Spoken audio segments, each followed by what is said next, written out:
तो दोस्तों आज हम लोग बात करेंगे जब हश को रॉबिन और नाइटविंग किडनैप कर लेते हैं उसके बाद क्या होता है। तो दोस्तों होता क्या है कि हम लोग देखते हैं कहानी के स्टार्ट में हार्ली क्विन वो शॉपिंग करने की कोशिश कर रही होती है, लेकिन उसका क्रिमिनल बैकग्राउंड देखकर लोग उसको ना शॉपिंग नहीं करने दे रहे होते, वो इंटरप्ट करते हैं, जिसकी वजह से ना एक हंगामा बर्पा हो जाता है और कमिश्नर गॉर्डन जो है उसको आना पड़ता है। तो रास्ते में ना जो साथ वाला पुलिस वाला होता है वो कमिश्नर गॉर्डन से पूछता है, मैंने सुना है कि बैटमैन में थोड़ी तब्दीलियां आ गई हैं। वो कहता है मुझे तो तब्दीलियां खास नहीं दिखी, क्योंकि जिस तरह वो आता जाता था इसी तरह अब भी आता और जाता रहता है। इसके बाद जब कमिश्नर गॉर्डन हार्ली क्विन से मिलता है तो हार्ली क्विन कहती है कि ये मुझे शॉपिंग नहीं करने दे रहे। तो वो कहते हैं कि तुम्हारा जिसका क्रिमिनल बैकग्राउंड है तो ये पॉसिबल भी नहीं है। वो कहती है कि मैं हर चीज के लिए पे कर रही हूँ। इस पे कमिश्नर गॉर्डन कहता है ठीक है, वह हम तो गिरफ्तार भी नहीं कर सकते, क्योंकि तुझे गिरफ्तार करके रखेंगे कहाँ, आर्कम असलम जो है वो डिस्ट्रॉय हो चुका है और तुम जैसी लड़की को हम अपनी जेल में तो रख नहीं सकते। इसके बाद कहानी में शिफ्ट होता है और हम लोग देखते हैं एक छोटी सी लड़की होती है जिसको एक आदमी बेच रहा होता है। तो वो अपना नाम किटी बताती है। इतने वहाँ पे एक आदमी आता है और वो दोनों को बहुत मारता है, इतना मारता है कि उनके नाक और मुंह से खून निकल आता है। इसके बाद हम लोग देखते हैं उस किटी को एक आदमी हाथ से पकड़ता है और फिर वहां से चला जाता है। इसके बाद हमें पता चलता है वो शख्स कोई और नहीं बल्कि फायरफ्लाई है और वो अपने सूट के पास बैठा होता है। इसके बाद वो कहता है कि ब्लैक मास्क उसने मेरी बहुत मदद की, उसके केमिकल्स, उसके रिसोर्सेज, उन सबको यूज करके मैंने आज एक एम्पायर बिल्ड किया है और आज मैं इंसानियत की तारीख में एक ऐसा काम करने जा रहा हूँ जिसको लोग हमेशा याद रखेंगे। इसके बाद वो एक बटन दबाता है और उस बटन को दबाने के बाद शहर में मुख्तलिफ लोगों को आग लग जाती है और वो जलना शुरू हो जाते हैं। उस वक्त पुलिस उनको बचाने की कोशिश कर रही होती है,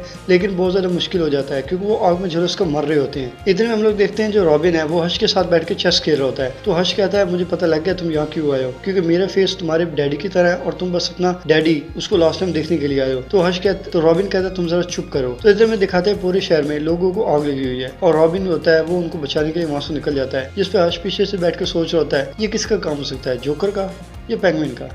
इधर में हम लोग देखते हैं बैटमैन और रॉबिन वो सिटी में मुख्तलिफ लोगों को बचा रहे होते हैं और कमिश्नर गॉर्डन जो होता है वो भी उनकी मदद कर रहा होता है। तो इन्हें पता चलता है कि उस सब के पीछे कोई और नहीं बल्कि फायरफ्लाई है, तो वो उसके पीछे जाने लगते हैं। इधर में हम लोग देखते हैं जो अल्फ्रेड है वो देखता है जो हश है उसको आग लगी है, जिसे देखकर वो उसे बचाने के लिए भागता है। इतने में उसे बैटमैन कहता भी है जरा ध्यान से, ये उसका प्लान भी हो सकता है, लेकिन अल्फ्रेड जो होता है उसे कुछ समझ नहीं आती। वो उसको बचाने के लिए जैसे ही केज का दरवाजा खोलता है वो हमें पता चलता है उसने अपने ऊपर एक कपड़ा लिया होता है जिसको आग लगी होती है और अल्फ्रेड को वहाँ कैद करते हुए वहाँ से निकल जाता है। इसके बाद हमें पता चलता है एक न्यू गाय है शहर के अंदर जो कि बैटमैन का काम कर रहा होता है। जहाँ जहाँ क्राइम बढ़ रहा होता है वहाँ वो पहुंच जाता है और लोगों को मारना शुरू कर देता है। ये वहाँ पे जब बैटमैन और रॉबिन पहुंचते हैं तो वो कहते हैं वेलकम टू द सर्कस और वो वहाँ से चला जाता है। इसके बाद हम लोग देखते हैं कि वो जो केटी लड़की जिसका मैंने पहले जिक्र किया है उसके अंदर एक चिप इम्प्लांट होती है। तो उस चिप को वहाँ पे किसी और ने नहीं बल्कि फायरफ्लाई ने लगाया था और जैसे ही उस चिप को एक्टिवेट किया जाएगा तो केटी जो है उसको भी आग लग जाएगी, लेकिन बैटमैन उसको बचा लेता है। इसके बाद हम लोग देखते हैं फायरफ्लाई जो है वो अपना सूट पहनकर अपने मेंशन से बाहर निकलता है और उसके सामने खड़ा होता है ब्लैक मास्क। तो ब्लैक मास्क उसको कहता है हमारी डील थी, मैंने रिसोर्सेज लगाए लेकिन तुमने मुझे आउटपुट नहीं दिया बल्कि तुमने मुझे धोखा दिया है, तुम अपना काम कर रहे हो। इसके बाद वो कहता है कि इट इज ऑलवेज मी। वो और उन दोनों की आपस में फाइट स्टार्ट हो जाती है। तो लोग उसके फायरफ्लाई के ऊपर गोलियां चला रहे होते हैं। तो फायरफ्लाई क्या करता है वो उन सबको आग लगा देता है, जिसकी वजह से ब्लैक मास्क को वो सारे जो होते हैं वो झुलस रहे होते हैं। तो फायरफ्लाई आगे आता है, वो कहता है कि बस अब तुम्हारा एंड आ गया ब्लैक मास्क। वो उसके ऊपर एक ब्लो मारता है। तभी हम देखते हैं कि वहाँ पे बैटमैन और रॉबिन भी आ जाते हैं। तो फायरफ्लाई और बैटमैन के आपस में फाइट स्टार्ट हो जाती है